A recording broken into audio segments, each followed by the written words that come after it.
Get ready for speed number 511 and 512 in Speedstar CD number 332. Start. Next, I come to the subject of exports. We want more exports, certainly. Undoubtedly, the present position of our foreign exchange is a very difficult one.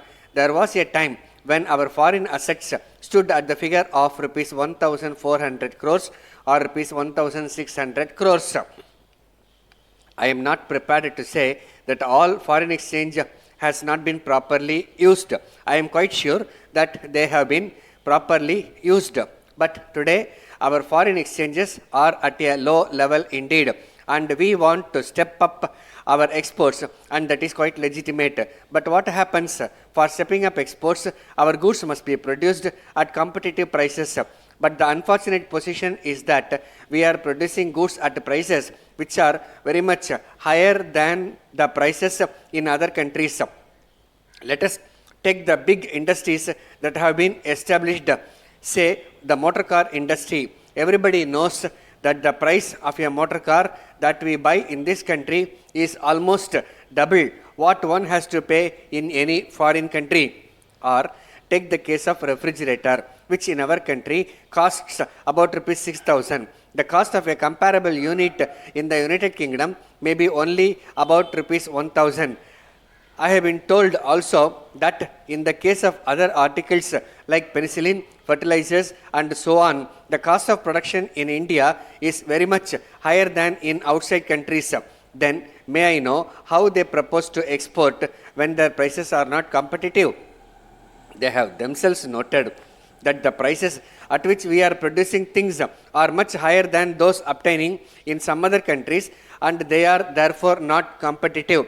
I would like to know, Mr. Deputy Chairman, what is being done to bring down these prices? Suggestions have been made. Some committees have been appointed, but I submit many of our industries are flourishing because they are monopolies, and many of the industries are overcapitalized today. And it is a dangerous thing if we simply multiply industries without a sense of economy and without their being able to manufacture things at competitive prices. If we want to export a good deal and if we want to do it, then it is of utmost importance that cost of production must be brought down and their prices must be competitive. The third point which I am going to take is the film. The motion picture, is a powerful instrument for creating an impression on the nation. Unfortunately, our government have not thought of making use of this. Why should the industry not be nationalized? I would advise the Planning Commission. I would also appeal to them that at least in the Planning Commission, some members should see some films produced in the socialist countries. Let them see some of them. Seeing them does not influence them to be communists. If it does influence them for the better, it is well and good. I would also like the ministers to see some of them. I have seen 6 or 8 films which are simply wonderful from the point of view of plot and action, of sustaining interest and of morals. If the House will permit me this indulgence, I will just tell the plot of one picture which I have seen. A boy is working as an overseer in field and a girl working as a nurse in a hospital. They fall in love with each other and they want to marry.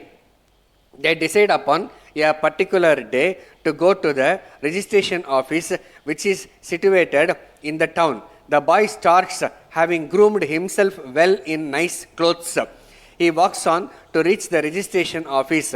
On his way, he sees a peasant struggling with a cart which is stuck up in the mud. His teaching has been social service. He says, "The peasant is struggling. How can I go leaving him?" So he takes off his clothes, helps the peasant, and then goes further. Further on, a canal is breached. Water is flowing away.